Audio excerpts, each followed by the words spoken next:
तो D radicalisation केवल मार काट के नहीं होता है। जिस प्रकार रेडिकलाइजेशन इस्लाम को और अरब को हवा देके हुआ, उसी तरह डी रेडिकलाइजेशन गुब्बारे में पिन कर करके हुआ और हो रहा है। अब क्या है, तेल के मामले में अमेरिका आत्मनिर्भर है।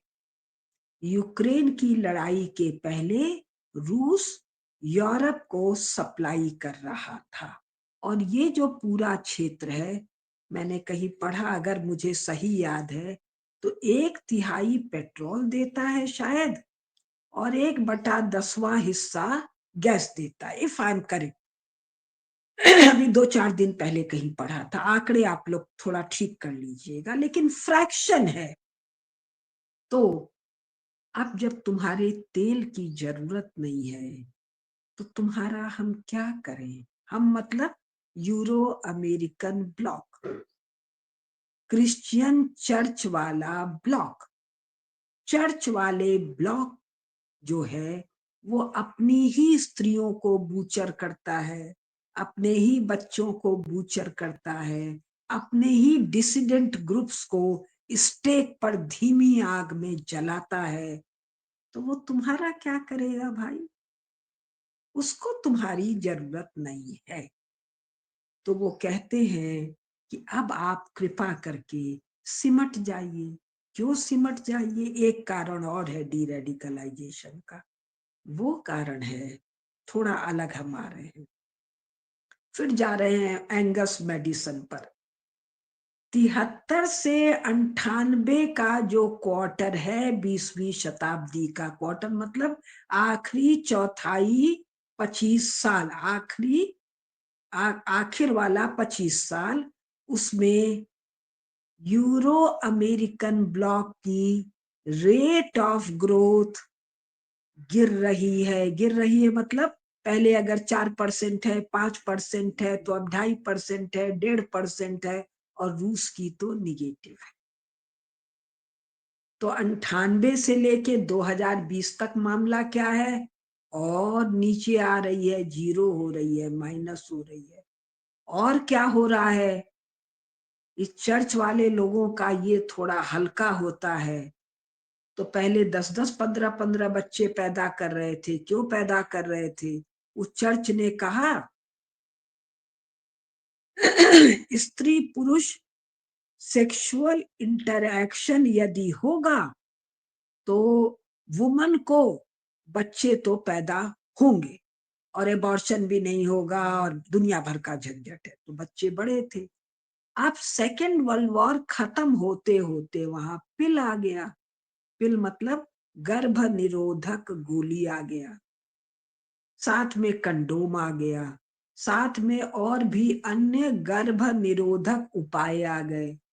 और सेकेंड वर्ल्ड वॉर के समय ही फ्राइड महोदय आ गए, मार्क्स महोदय आ गए, और आइंस्टाइन महोदय आ गए। ये तीनों महोदय यहूदी हैं। यहूदियों को चर्च वालों ने बहुत बुरी मार मारा है। तो आइंस्टाइन ने बनाया एटम बम, जर्मनी साफ हुआ, जापान साफ हुआ। एटम बम से जर्मनी नहीं साफ हुआ। और फ्रायड ने चर्च की कमर तोड़ दी। अब उसके हम डिटेल में नहीं जा रहे हैं। और मार्क्स ने भी चर्च की कमर तोड़ी, 3 यहूदी। तो जो ये स्त्रियों को या क्रिश्चियन विमेन को पहली बार उनकी भाषा में, जो एक भद्दी भाषा है, अपनी सेक्सुअलिटी और अपनी बॉडी पर अधिकार मिला, तो उन्होंने कहा, oh you church, we will have as many sexual relation as we wish but no child। ये उनका प्रोटेस्ट था। तो ये प्रोटेस्ट का 60s में तो बहुत बच्चे पैदा हुए हैं, अलग कारण बता रहे हैं। 70s के बाद बच्चे पैदा करने की दर कम हुई, और इतनी कम हो गई कि ये अपने शत्रुओं को, किनको, जिनके खिलाफ इन्होंने क्रूसेड किया था, उन शत्रुओं को अपने घर न्योत लिए। क्या कह के न्योत लिए? कि भाई हमारे यहाँ जनसंख्या कम है तो काम करने के लिए आदमी चाहिए। क्यों भाई, काम करने के लिए तुम्हारी मशीनों का क्या हुआ, तुम्हारे साइंस टेक्नोलॉजी का क्या हुआ?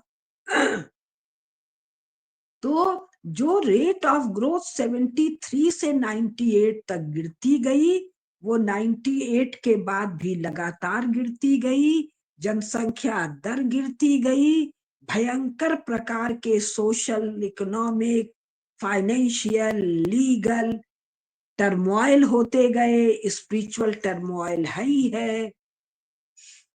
तो इन सब कारणों से संक्षेप में मैं कह रही हूं, यूरोप अमेरिका ने कहा भाई हो गया 50 साल सुपर पावर की नौटंकी, अब ये हमारे वश का नहीं है, इसमें खर्चा पानी बहुत है। तो अब जो जो क्षेत्र का जो पहले बड़ा आदमी चौधरी था वो अपना अपना क्षेत्र संभाले। और हम देखते हैं 21वीं शताब्दी के प्रारंभ में एक नया शब्द आता है, इंडो पैसिफिक। इंडियन ओशन तो हम जानते थे, हिंद महासागर भारत के नाम पर। अमेरिका ने कहा नहीं नहीं, खाली हिंद महासागर से नहीं काम चलेगा, इंडो पैसिफिक। रॉबर्ट कापलान ने पुस्तक लिख के कहा कि साहब रेड सी से आदित्य जी दिखाइएगा, चंपा वियतनाम तक क्या है, भारत है। कारण जापान को संभालना है, चीन को संभालना। रेड सी ये हुआ बीच वाला, ये जो पहला नीचा ये लंबी लाइन दिख रही है अफ्रीका और सऊदी अरेबिया के बीच में। इसके बाद ये छोटा वाला है वो पर्शियन। अब और घुमाइए नक्शा, वियतनाम तक लाइए, वियतनाम लाइए, ये वियतनाम तक आ गए। और वियतनाम के बगल में है जापान। तो हे भारत वालों, तुम लोगों को पुराना अभ्यास है, पुराना कितना, अरे 19वीं शताब्दी तक तुम्हारे जहाज इस पूरे क्षेत्र में दौड़ रहे थे। कोरिया की राजकुमारी, अयोध्या उसका विवाह हुआ था। तो भाई तुम लोगों को पुराना आदत है, इंडो नहीं, इंडो पैसिफिक। तो इंडो पैसिफिक की जिम्मेदारी दे दी गई है भारत को। भारत कहता है क्यों भाई, सबकी सुरक्षा सबके हाथ। क्या वो कहते हैं मोदी जी, सबका विकास, सबका साथ, सबका विश्वास। तो उन्होंने कहा नहीं भाई, जितने रीजनल प्लेयर्स हैं वो सबकी हिस्सेदारी है इंडो पैसिफिक को संभालने में। तो वियतनाम भी करेगा, हांगकांग भी करेगा, इंडोनेशिया भी करेगा, और मलेशिया भी करेगा, और जापान भी, और ऑस्ट्रेलिया भी, और फिलीपींस भी, और श्रीलंका भी। हम सब मिलजुल के सुरक्षा करेंगे। अब एक शब्द और सुना होगा आप लोगों ने, India Middle East Europe European corridor, BRICS में। ब्रिक्स में तो ये शब्द हम लोगों ने सुना तो उसी दिन थोड़े क्वाइन हुआ, और 15-18 साल पहले सोचा गया। तो Bharat middle east European corridor, यानी बंबई से, सूरत से, भड़ोच से, कोंकण से, कोच्चि से जहाज चलेंगे।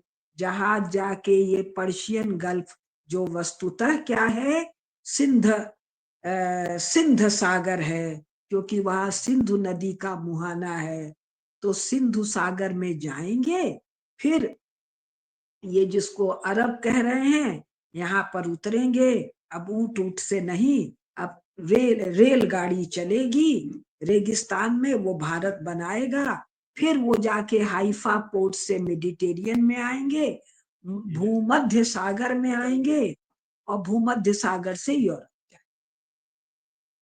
तो भाई अगर ये मामला होना है तो काहे का रेडिकलाइजेशन, तुम लोग शुद्ध इस्लाम का पालन करो।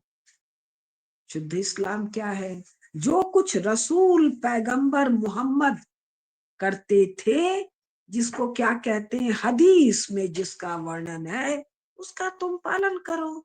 यानी ऊंट पर चलो, भेड़ बकरी चराओ, टेंट में रहो, खजूर खाओ, अब हवाई जहाज पे चलेंगे, तो स्कूटर फटफटिया पर चलेंगे, तो कार में चलेंगे, तो रेलगाड़ी में चलेंगे। रसूल साहब चलते थे। हदीस किस लिए लिखा गया? हदीस इसीलिए लिखा गया ना कि जो पैगंबर साहब करते हैं वो तुम भी करो, तुम सच्चे मोमिन बनो, दीन में ईमान लाओ। अभी तो ये सब के सब बेईमान वाले हैं। रसूल साहब रोजा खोलते थे खजूर खा के। इन सबों को 36 तरह का पकवान चाहिए, चाहे वो पकवान काफिर ही क्यों न खिलाए, चाहे रोजा का ऐसी तैसी भले हो जाए, जीव का चटोरापन नहीं छूटता है।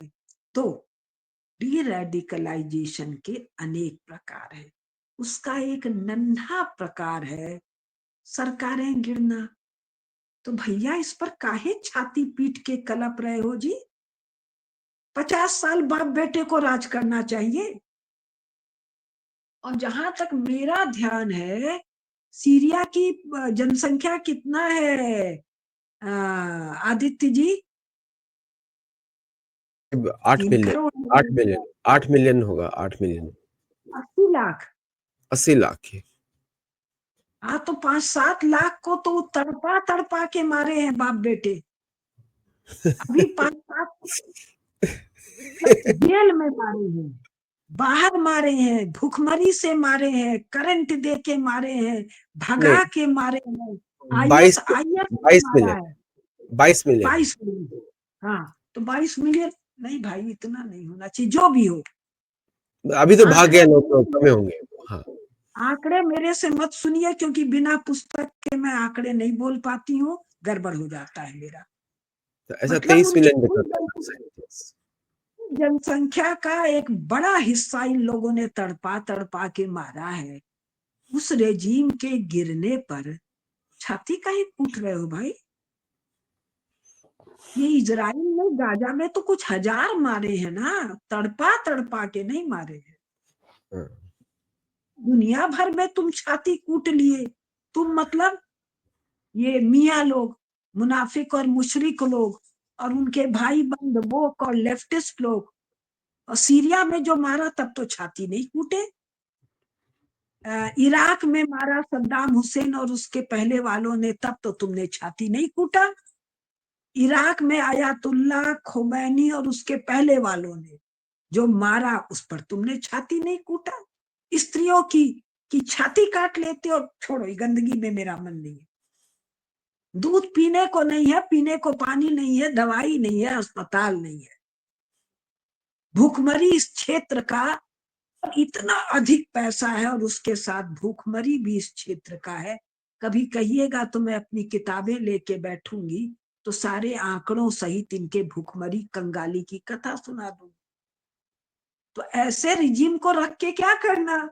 लेकिन कमाल की बात देखिए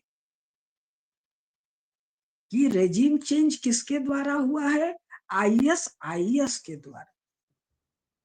यही हुआ है ना आदित्य जी? यस। तो थोड़ा सा मैंने पढ़ा, और क्या क्या नाम है। यानी एक लफंगे को मारने के लिए दूसरा लफंगा, एक आतंकवादी असद को मारने के लिए दूसरा आतंकवादी। और कौन सा? जिसको पहले अमेरिका ने काटा पीटा। तो हरदम याद रखिए, ये कौन है? ये चर्च वाले हैं। और ये कौन है? ये कुरान की बेअदबी करने वाले मुनाफिक और मुशरिक हैं। ध्यान रखिए। 2007 में इसी को टेररिस्ट बुलाया था अमेरिका ने, और अब हाँ, वही यहाँ का केयर टेकर बना दिया गया, और अभी बाइडेन एडमिनिस्ट्रेशन ने उसको अच्छा आदमी बताया, बहुत अच्छा आदमी है। तो उसको भी तो अच्छा आदमी बताया था, बांग्लादेश वाले को। हाँ, बहुत अच्छा था जो वो भी। किसी को नोबेल पुरस्कार मिले, सावधान, होशियार, ये उत्पात कर चुका है, या उत्पात करने वाला है, या किसी बड़े उत्पात में इसका केंद्रीय भूमिका होगी। तो जब ओबामा को गंगा नोबेल प्राइज दिया ना इन लोगों ने, तो ओबामा भी शॉक हो गया, मैंने ऐसा क्या किया है जो मुझे नोबेल प्राइज दिया जाए। को गंदे आदमी को नहला धुला के साफ कपड़ा पहनाते हैं ना, तो नोबेल पुरस्कार गंदगी, टट्टी, पेशाब, सारा गंदगी धो धा, सेंट वेंट छिड़क के साफ सूटेड बूटेड करके लो भाई नोबेल पुरस्कार। इसका इस्तेमाल बाद में होगा, पूरा लिस्ट उठा के देख लीजिएगा। मेरा एक एक्सपीरियंस है कि जिसको भी इकोनॉमिक्स में नोबेल प्राइज मिला है ना, उसको फाइनेंस मिनिस्टर कभी बनाना नहीं चाहिए। हाँ हाँ, बनाया है तो मुझे पता नहीं। ये है ना एडवाइजर, ही इसको नोबेल प्राइज मिला है, तो जहां जहां पे जिस जिसको नोबेल प्राइज मिला है इकोनॉमिक्स में, उसको कभी भी दुनिया फाइनेंस मिनिस्टर ना बनाए, क्योंकि उसको इकोनॉमिक्स नहीं मैंने आती। तो ज्यादातर पीस वालों का देखा, इधर 20-30 साल से इकोनॉमिक्स वालों का मैंने नहीं देखा क्या था कैसे होंगे। तो अब ये जो डी रेडिकलाइजेशन जो हो रहा है, ये फास्ट दिख रहा है। मेरा कहना था, मैं कब से कह रही थी, आप याद कर लीजिए, करेक्ट। 2029 के पहले, याद आ रहा है, यस। दसों बार आपके चैनल पर कहा है। 2029 के पहले क्यों? शी जिनपिंग की आयु, शी जिनपिंग की ऑफिशियल आयु 75 से अधिक हो जाएगी 29 में, और अनऑफिशियल शायद 80 का हो जाएगा। तो 60 के बाद वो जो यौवन को बनाए रखने की जो बहुत सारी आयुर्वेदिक औषधियां हैं, 60 के बाद उनका असर कम होने लगता है, और 70 के बाद तो खत्म। कारण वो औषधियां उन्हीं को लेना होता है जो जित इंद्रिय है, सबके लिए वो नहीं होता है। जो जितेंद्रिय हैं, जो ब्रह्मचर्य का पालन करते हैं, और अपने यहाँ वो औषधियां उन्हीं को दी जाती थी जो बड़ा कोई धर्म पुरुषार्थ, वीरता का पुरुषार्थ करने वाले हैं। अब ये क्या है? ये हर दर्जे के स्वेच्छाचारी हैं। तो इनको ऐसी औषधियां बाद में 70 के आसपास बहुत तेजी से नष्ट करती हैं। अब ये अपने सोशल मीडिया और मीडिया जगत और एकेडमिया के लोगों को आयुर्वेद की कायाकल्प की ये मोटी बातें नहीं पता है। कायाकल्प करते समय पूरे समय एकांत में भगवत आराधना करनी पड़ती है, नौटंकी नहीं, अंदर से भगवत आराधना करनी पड़ती है, तब सेल्स बदलते हैं तीव्रता से। यहाँ क्या है, सेल्स तीव्रता से डेटोरिएट करते हैं। तो मैंने शी जिनपिंग की आयु का कैलकुलेशन किया था कि शी जिनपिंग के विदाई के साथ, अभी विदाई बीमारी हो सकती है, गोली मारा जा सकता है, कोई उसका अंग भंग हो सकता है, गिर सकता है, कोई मेंटल कैपेसिटी सडनली जा सकती है, सब सडन सडन होता है। तो ये जिसको चाइना कहते हैं, इस कम्युनिस्ट पार्टी के हैंडलिंग के साथ साथ संसार में डी रेडिकलाइजेशन कंप्लीट हो जाएगा। मिडिल ईस्ट तो अमेरिका के लिए या भारत के लिए 15 दिन का काम है भाई। सारे हेड ऑफ स्टेट तैयार बैठे हैं, हमको जेनेवा बुला लो, हमको तुम न्यूयॉर्क बुला लो, को किसी ठंडी जगह तुम बुला लो, बाकी ये सब संभालो, हमारे जीवन में 10-20 साल बचा है। इसके बाद ये तो अपने बेटा बेटी का भी नहीं है ना, इनको पते नहीं है इनका बेटा बेटी इनका है कि नहीं है, और है तो इतने हैं, 60 है, 70 है, 100 है, किससे किससे मोह करेंगे। तो मिडिल ईस्ट का डी रेडिकलाइजेशन तो 15 दिन का टोटल काम है। तो इस 15 दिन के काम को 2-2.5 साल में निपटाए, और इसका सीधा संबंध केवल एक से है, शी जिनपिंग। केवल पुतिन वाला काम शुरू ही हो गया है यूक्रेन में उलझा के। तो मैंने आपको कहा था 24 के बाद 25 में ही सारा काम संपन्न हो सकता है, 26 में हो सकता है, 29 के बाद तो चलना असंभव है, क्योंकि शी जिनपिंग के पास डर्टी बॉम्ब्स बहुत है। वो जो न्यूक्लियर वुक्लियर का आर्सेनल खड़ा किया है ना, तो वो उड़ाएगा तो कौन सा जाके कहाँ फटेगा ये पता नहीं, और कचरे को साफ करते करते कचूमर निकल जाएगी, इसलिए वो उसके विदाई की प्रतीक्षा कर रहे हैं। अगर वो डर्टी बॉम्ब्स वहां ना होते तो मेरी समझ से 25-26 में ये सारा डी रेडिकलाइजेशन कंप्लीट हो जाता। जी, ऐसा भी कुछ लोग बहुत बोल रहे बड़ा हैं। जवाब बोल दिया। हाँ, ऐसा भी कुछ लोग बोल रहे हैं। मैं एक्चुअली मजाक में बोल रहा था। एक तो मेरा लाइट पॉइंट है दर्शकों कि वो मोदी जी भी ट्राई ना करें नोबेल प्राइज के लिए, किसी भी नोबेल प्राइज के लिए। लाइट कमेंट है, बाकी मोदी जी की टीम देखे। और दूसरा, अभी जो अमेरिका में यूएफओ करके एक बड़ा, हर सिटी के ऊपर एक ड्रोन घूम रहा है, ऐसा भी लोग बोल रहे हैं कि वो किसी डर्टी बॉम्ब को ढूंढ रहे हैं अमेरिका के अंदर, आ चुका है। ऐसा भी लोग बोल रहे हैं, ऐसा ट्विटर पे चैट चल रही है लोगों की। क्या क्या तो क्या? कि अमेरिका के ऊपर चैट चल रही है कि वो जो अभी जब दर्शक देखेंगे तो 1-2 दिन हो जाएंगे, लेकिन इस समय, रिकॉर्डिंग के समय, जो जितने भी ड्रोन्स घूम रहे हैं अमेरिका के ऊपर, हर सिटी के ऊपर, वो ढूंढ रहे हैं डर्टी बॉम्ब को या कोई ऐसे डिवाइस को।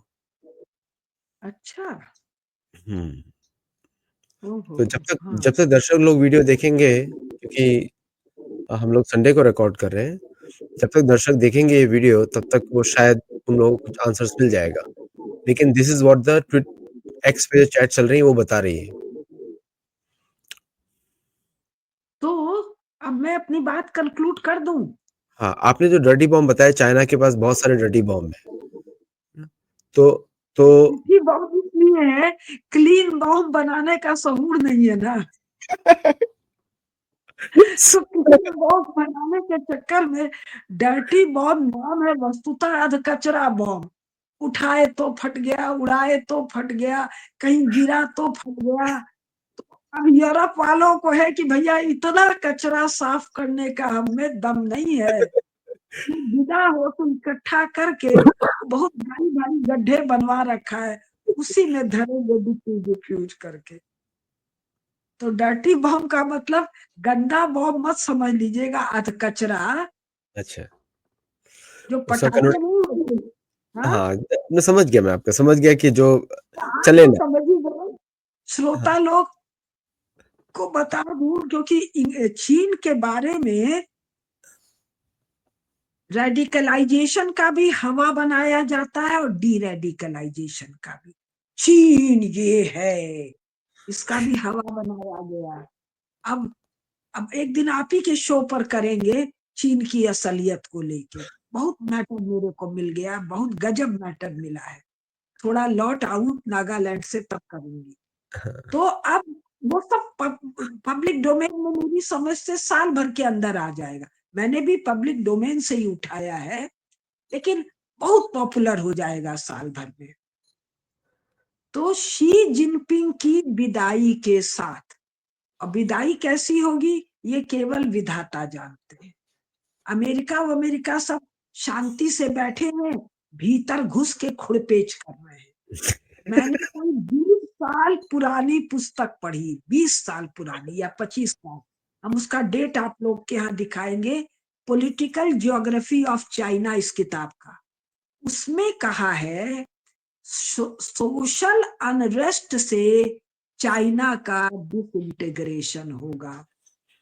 यानी 20 साल पहले तो किताब छपी है, प्लानिंग 5-10 साल पहले हुई है कि वहां भीतर खुड़पेच करेंगे और भीतर से बॉम्ब को ब्लास्ट करेंगे। ये है चर्च वालों का माइंड।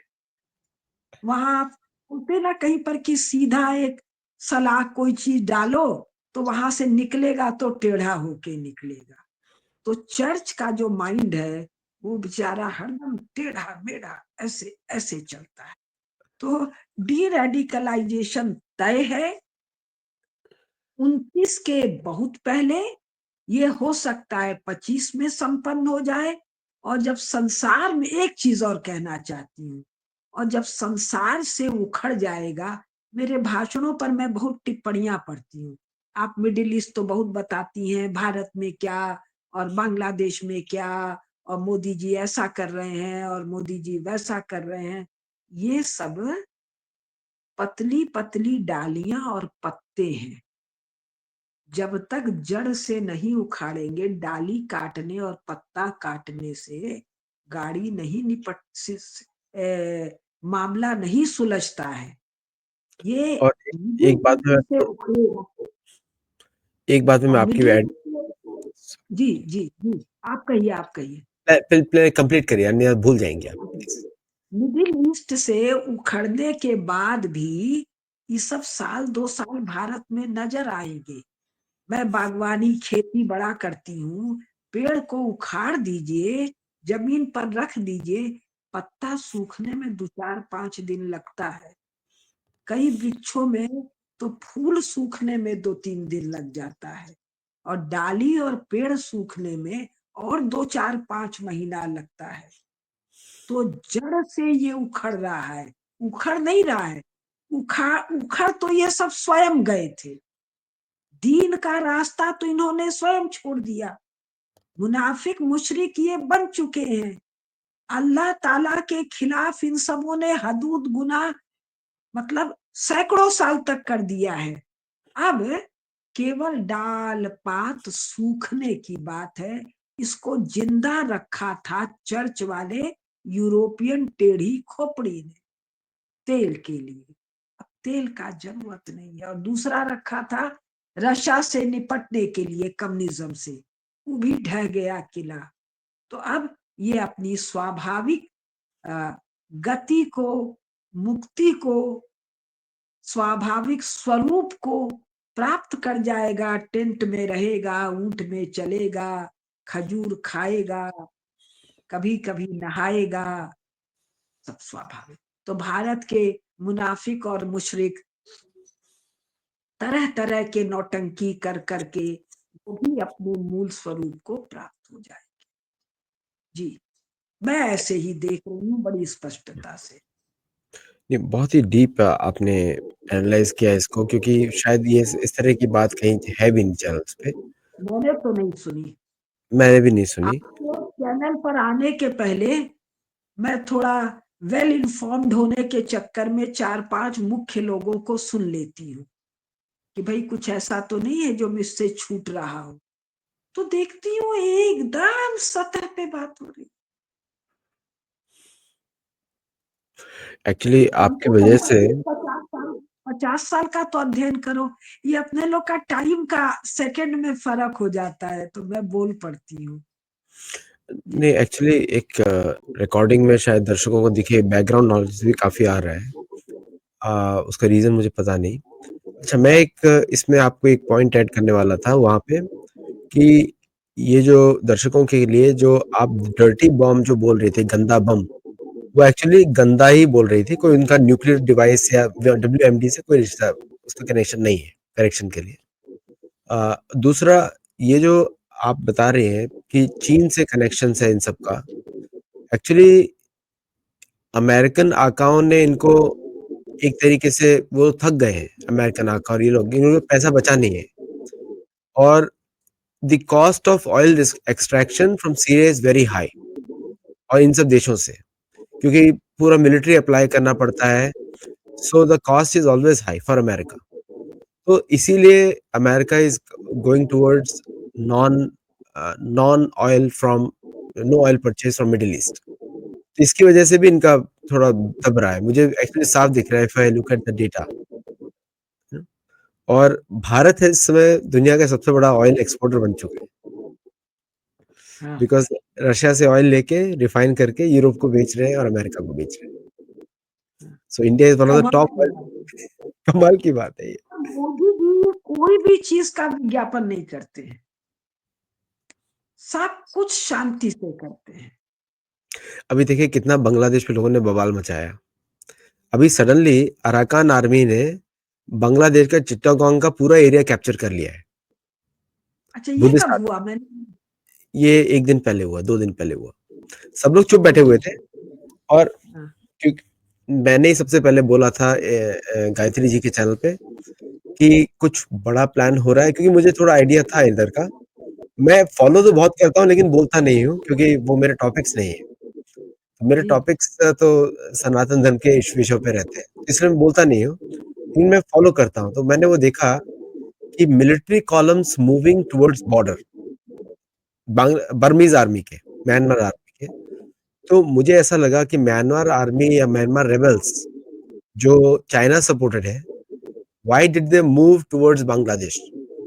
तो उसमें आप देखेंगे एस जयशंकर के की मीटिंग चाइनीज फॉरेन मिनिस्टर से होती है, क्योंकि बहुत सारी चीजें गवर्नमेंट्स बोलती नहीं है। लेकिन जैसे ही अमेरिका इधर आया बांग्लादेश में, तुरंत इंडिया और चाइना दोस्त बन गए बर्मा में, क्योंकि पॉलिटिक्स ऐसी ही चलती है। कोई किसी का परमानेंट एनिमी नहीं है, परमानेंट फ्रेंड नहीं है। नेशनल इंटरेस्ट सबसे ऊपर है। तो अब बांग्लादेश का बहुत बड़ा हिस्सा म्यांमारीज आर्मी कैप्चर करती जा रही है and they have no other option but to ask India for help. अब यहाँ पे मिलिट्री इंटरवेंशन शुरू होगा, वापस 71 वाली सिचुएशन। तो काफी इंटरेस्टिंग है जो भी चल रहा है। बट आपने जो इतिहास की दृष्टि से डाली इस पे नजर, इट इज अमेजिंग, क्योंकि अब लोगों को एटलीस्ट पता तो लगेगा कि डी रेडिकलाइजेशन किस तरह होगा। अभी तक लोगों को पता नहीं था कि किस तरह होगा, आपने वो बताया किस तरह होगा।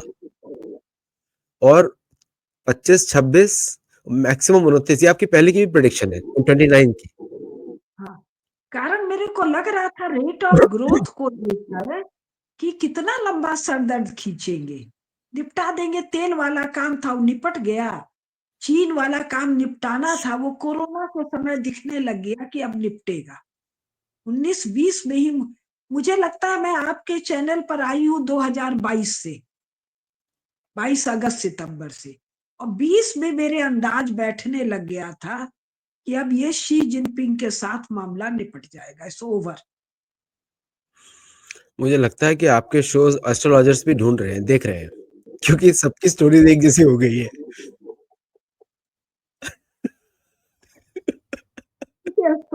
में ये थोड़ी बताया जा सकता है अंदर शायद हम लोग की, हैं? शायद वो लोग भी आपकी। एनालिसिस का विषय है कि जिसको निपटाना है, यूरो अमेरिकन ब्लॉक को निपटाना है, तो उसके चैलेंजेस क्या क्या है, तो किस चैलेंज को वो कैसे हैंडल करेगा, इसको देखने के लिए उसकी पास्ट प्रैक्टिस देखनी है। और मैं कह सकती हूँ मैं यूरोप की बड़ी जानकार हूँ, तो मैं बड़े बहुत अच्छे से कह सकती हूँ। और यूरोप को जाने बिना अभी 100-200 साल के संसार में क्या हो रहा है, क्या होगा, ये जानना असंभव है। बहुत सारे एस्ट्रोलॉजर्स अंकित जी को देख के अपनी प्रेडिक्शंस हाँ, डालते हैं, और हाँ। कुछ एस्ट्रोलॉजर्स आपको सुन के अपनी प्रेडिक्शंस डालते हैं। दोनों मैंने मुझे दिखाई दिया था कि मोदी जी पहले दिखा था 2011 में लाल किले में झंडा फहरा रहे हैं, कभी कभी दिखता है।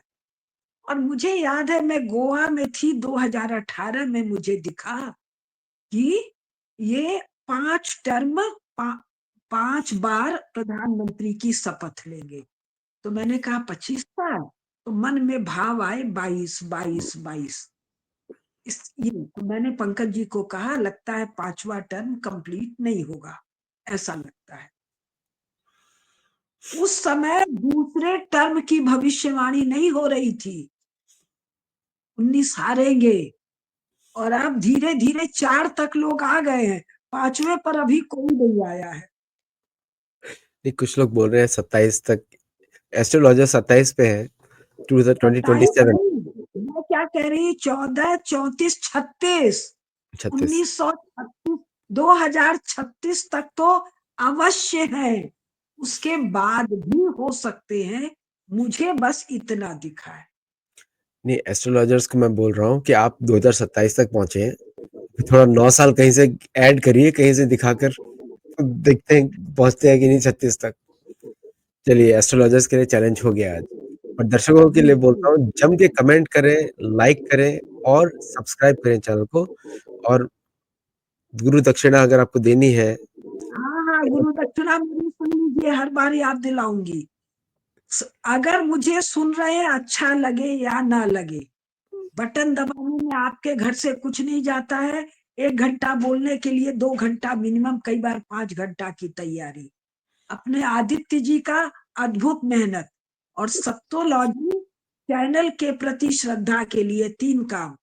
लाइक हर को करना है, दूसरा वो क्या सब्सक्रिप्शन का बटन दबाना है, और शेयर एक को नहीं भाई, एक को क्यों, 5 से बतियाते हो। मेरे को तो जिससे भेंट हो जाती है, अभी कल आया था मेरा वो वाटर बॉडीज बनाने वाला आदमी, बोला मैडम, हमने कहा तेरे से क्या दुश्मनी है बेटा मेरी, माता जी बोल। तो फिर पूछा माता जी क्यों बोलूं, तो हमने कहा जा यूट्यूब पर कुसुमलता केडिया टाइप कर, सत्तोलॉजी खोल, तुझे पता चल जाएगा। फिर मैंने कहा वेश्याओं की जो मुखिया थी वो मैडम थी, मुझे तो माता जी बोल बेटा। तो मैं कहीं भी पहुंच जाऊं मौका निकाल के, भाई यूट्यूब चैनल पर जाओ, कुसुमलता केडिया टाइप करो। सत्तोलॉजी में लोग कंफ्यूज होते हैं, कुसुमलता केडिया टाइप करो, और कई बार तो खोल के वही एक मैं उसको फॉरवर्ड कर देती हूँ। तो इतना तो करो भाई। बड़ा हिंदुत्व का चिंता है, राष्ट्र का चिंता है, गौ माता का चिंता है। मोदी तो एकदम नालायक है, आप लोग सबसे अधिक लायक है। 100 का जिम्मा लो, हर महीने हम 100 आदमी तक पहुंचाएंगे। और कुल क्या करना है, अपना मोबाइल लेके, ये जो हमको नहीं आता है, मुझे आता तो मैं 1000 आदमी तक पहुंचा देती। इतना तो करो। मोदी को जो आता है वो मोदी कर रहे हैं, आप जो कर सकते हैं वो आप करिए। और मैंने आदित्य जी आपसे सीखकर सबको कहना शुरू कर दिया है। मैं तो हरि नाम जाप मेरी माँ ने सिखाया था, अब सबसे करवाती हूँ कि हरि नाम जाप करो। देश के लिए, धर्म के लिए, गौ माता के लिए, बांग्लादेश में हिंदुओं की रक्षा के लिए, शेष सब काम करो जो कर सकते हो, लेकिन हरि नाम जाप अवश्य करो। उनके लिए राम रक्षा स्तोत्र करो, विष्णु सहस्त्र नाम करो, करो करो और करो। अब नमस्कार, मैं चलती हूँ। जय जगन्नाथ। जय जगन्नाथ, जय जगन्नाथ।